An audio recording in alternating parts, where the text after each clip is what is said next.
ক্ষমা চেয়ে জাতীয় পার্টিতে ফিরেছেন মশিউর রহমান রাঙ্গা, করবেন নির্বাচন। জানাবো হাদিকে গুলি, শুটার পালানোয় নেপথ্যের কুশীলবদের গ্রেপ্তারে জাল। ভোলায় বিএনপি জামায়াতের পাল্টাপাল্টি হামলা, উত্তেজনা। জানাবো ওসমান হাদির ওপর হামলাকারীদের অস্ত্র কে দিল, খুঁজছে পুলিশ। এবং সর্বশেষ জানাবো স্বাধীনতার ৫৫ বছরেও জাতি জানমালের নিরাপত্তা নিয়ে শঙ্কিত, বলছেন রেজাউল করিম। দর্শক শুনছিলেন সংবাদ শিরোনাম, এবার জানিয়ে দিব বিস্তারিত সংবাদ। তবে তার আগে অনুরোধ থাকবে ভিডিওটিতে একটা লাইক দিন এবং ভিডিও সম্পর্কে আপনাদের গুরুত্বপূর্ণ মতামত কমেন্ট করে জানিয়ে দিন। আপনাদের প্রতিটি কমেন্ট আমাদের অনেক অনুপ্রেরণা যোগায়। ক্ষমা চেয়ে জাতীয় পার্টিতে ফিরেছেন মশিউর রহমান রাঙ্গা, করবেন নির্বাচন। ক্ষমা চেয়ে আবার জাতীয় পার্টিতে ফিরেছেন দলের সাবেক মহাসচিব মশিউর রহমান রাঙ্গা। একই সঙ্গে রংপুর ৬ আসনের সাবেক সংসদ সদস্য নূর মোহাম্মদ মণ্ডল আবার ফিরেছেন জাতীয় পার্টিতে। তাদের ফিরে আসা জাতীয় পার্টির রাজনীতিতে নতুন সমীকরণ তৈরি করেছে। সবাই একসঙ্গে ত্রয়োদশ জাতীয় সংসদ নির্বাচনে অংশ নিয়ে জাপার দুর্গ উদ্ধারে নামবেন বলে দলীয় সূত্রে জানা গেছে। রাতে রংপুর মহানগর জাতীয় পার্টির কার্যালয়ে এক অনাড়ম্বর অনুষ্ঠানে দলটির কো চেয়ারম্যান, রংপুর মহানগর সভাপতি ও সাবেক মেয়র মোস্তাফিজুর রহমান মোস্তফা এবং রংপুর জেলা জাতীয় পার্টির আহ্বায়ক মোহাম্মদ আজমাল হোসেন লেবুর হাতে ফুল তুলে দিয়ে জাপায় ফেরেন নূর মোহাম্মদ। অবশ্য ওই রাতেই আবার ফেসবুক লাইভে এসে নূর মোহাম্মদ মণ্ডল দাবি করেন তিনি এমনিতেই সাবেক মেয়রের সঙ্গে দেখা করতে গিয়েছিলেন, তবে জাপায় যোগ দেননি। হাদিকে গুলি, শুটার পালানোয় নেপথ্যে কুশীলবদের গ্রেপ্তারে জাল। ইনকিলাব মঞ্চের আহ্বায়ক শরীফ ওসমান বিন হাদিকে গুলি করে শুটাররা পালিয়ে যাওয়ার পর এখন নেপথ্যের কুশীলবদের গ্রেপ্তারে গুরুত্ব দিচ্ছে পুলিশ। সেই সঙ্গে হাদিকে গুলি করা অস্ত্র উদ্ধারে একাধিক স্থানে অভিযান চালানো হয়েছে। এর মধ্যে ঢাকার আগারগাঁওয়ে শুটার ফয়সালের বোনের বাসায় ৫ থেকে গুলি, ম্যাগাজিন ও পাসপোর্ট উদ্ধার করা হয়েছে। গুলি করার পর সাবেক ছাত্রলীগ নেতা ফয়সাল করিম মাসুদ ওরফে দাউদ খান এবং তার সহযোগী মোটরবাইক চালক আলমগীর হোসেন পালিয়ে যেতে যে প্রাইভেট কার ব্যবহার করেছিল তার চালক নুরুজ্জামানকে গ্রেপ্তার করেছে পুলিশ। এছাড়া শুটার ফয়সালের মোটরসাইকেলের ভুয়া নম্বর প্লেট লাগানোর অভিযোগে তার পিতা হুমায়ুন কবিরকে নজরদারিতে রাখা হয়েছে বলে মামলা তদন্ত সংশ্লিষ্ট কর্মকর্তারা জানিয়েছেন। ঢাকা মহানগর গোয়েন্দা পুলিশের একজন কর্মকর্তা বলেন, ফয়সাল ও আলমগীর যে প্রাইভেট কারে সাভারের কালামপুর থেকে ময়মনসিংহ সীমান্ত দিয়ে পালিয়ে গেছেন তার চালক নুরুজ্জামানকে গ্রেপ্তার করা হয়েছে। গ্রেপ্তারের পর চালককে জিজ্ঞাসা করা হয়েছিল, সারা দেশ ও সামাজিক মাধ্যমে বিষয়টি প্রচার হওয়ার পরও কেন আসামিদের তিনি সীমান্তে নিয়ে যান। চালক পুলিশকে জানিয়েছে তিনি বুঝতে পারেনি তারা শুটার। এদিকে র্যাব ২ এর ক্যাম্প কমান্ডার নেতৃত্বে দিবাগত রাতে রাজধানীর আগারগাঁওয়ের কর্নেল গলিতে ফয়সালের বোনের বাসায় অভিযান চালানোর পর বাসার পাশ থেকে গুলি ও ম্যাগাজিন উদ্ধার করা হয়েছে।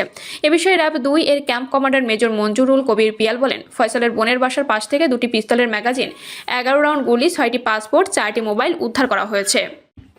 তবে এই ঘটনার কাউকে আটক বা গ্রেপ্তার করা হয়নি। অন্যদিকে হাদির ওপর হামলা হওয়ার কিছুদিন আগে ইনকিলাব মঞ্চের কার্যালয়ে যাওয়ার কথা আদালতকে বলেছেন প্রধান আসামি ফয়সাল করিম, মাসুদের সহযোগী কবির ওরফে দাঁতভাঙ্গা কবির। ঢাকায় মেট্রোপলিটন ম্যাজিস্ট্রেট হাসিবুজ্জামান আদালতে রিমান্ড শুনানিতে তিনি কথা বলেন। শুনানি শেষে আদালত কবিরকে ৭ দিনের রিমান্ডে দেন। এর আগে সোমবার বিকাল ৩:৩০টার দিকে নারায়ণগঞ্জের ফতুল্লা এলাকা থেকে কবিরকে গ্রেপ্তার করে র্যাব। রাষ্ট্রপক্ষে প্রসিকিউটর কায়ুম হোসেন নয়ন বলেন, কবির আদাবর থানা স্বেচ্ছাসেবক লীগের যুগ্ম আহ্বায়ক। যে মোটরসাইকেল যোগে প্রকাশ্য দিবালোকে হাদিকে গুলি করা হয় সেখানে এই আসামি উপস্থিত ছিলেন। তিনি বলেন, ফয়সালের সঙ্গে কবিরের যোগাযোগ ছিল। ফয়সালকে নিয়ে হাদির বাসায় যান কবির। ভিডিও ছড়িয়ে পড়লে তিনি আত্মগোপনে চলে যান। হাদিকে হত্যা চেষ্টার অস্ত্র ব্যবহার করেছেন কবির, আর তিনি মোটরসাইকেলের মালিক। কবির আদালতকে বলেন, আমি উবার অ্যাপেল মাধ্যম গাড়ি চালাতাম। মাঝে মধ্যে ফয়সাল করিম, মাসুদ আমাকে ফোন দিতেন, আমাকে গুলশান সহ বিভিন্ন জায়গায় নিয়ে যেতেন। তিনি আরও বলেন, মোটরসাইকেলটি আমার বন্ধু মাইনুদ্দিন ইসলাম শুভ কিনেছে। আমরা দুজনই একই দিনে গাড়ি কিনতে যাই। বন্ধু তার আইডি কার্ড দিয়ে গাড়ি কেনে। মোটরসাইকেলের সবকিছু ওর নামে, শুধু আমার আইডি কার্ড ব্যবহার করেছে। গাড়ি কেনার সময় উপস্থিত ছিলাম। এদিন মামলার তদন্ত কর্মকর্তা গোয়েন্দা পুলিশের মতিঝিল জোনাল টিমের পরিদর্শক ফয়সাল আহমেদ কবিরের ১০ দিনের রিমান্ড চেয়ে আবেদন করেন। আবেদনে বলা হয়, ত্রয়োদশ জাতীয় সংসদ নির্বাচনকে বাধাগ্রস্ত করা, নির্বাচনে আগ্রহী রাজনৈতিক দলের মধ্যে ভুল বোঝাবুঝি সৃষ্টির লক্ষ্যে এবং প্রার্থীদের মনোবলকে দুর্বল করার জন্য ওসমান হাদিকে গুলি করা হয়েছে। ঘটনার পরপর কবির আত্মগোপনে চলে যান। তিনি এ মামলার এজাহার নামীয় আসামি ফয়সাল করিম মাসুদ ওরফে রাহুল দাউদের ঘনিষ্ঠ সহযোগী। মামলার রহস্য উদ্ঘাটন ও সুষ্ঠু তদন্তের স্বার্থে তাকে পুলিশ হেফাজতে নিয়ে নিবিড়ভাবে জিজ্ঞাসাবাদের জন্য ১০ দিনের রিমান্ড প্রয়োজন। কবির পটুয়াখালী সদর উপজেলা টিটকাটা এলাকার মৃত মোজাফফরের ছেলে। বর্তমানে তিনি কেরানীগঞ্জের আশিনানগর এলাকায় বসবাস করছিলেন। আইনশৃঙ্খলা বাহিনীর প্রাথমিক তদন্তে হামলার সঙ্গে জড়িত হিসেবে ফয়সাল কবির মাসুদ এবং আলমগীর হোসেনকে শনাক্ত করা হয়। ভোলায় বিএনপি জামায়াতের পাল্টাপাল্টি হামলা, উত্তেজনা। ভোলায় বিএনপি কর্মীকে মারধরের ঘটনাকে কেন্দ্র করে জামায়াত ও বিএনপির মধ্যে পাল্টাপাল্টি হামলা হয়েছে। এ সময় জামায়াত সমর্থিত বেশ কয়েকজন ব্যবসায়ীর দোকানে ভাঙচুর চালানো হয়। বিকালে ও রাতে জেলা সদরের ভেলুমিয়া এলাকায় এই ঘটনা ঘটে। এর আগে সকালে ওই কর্মীকে মারধর করা হয় বলে জানা গেছে। এই ঘটনায় এলাকায় উত্তেজনা বিরাজ করছে।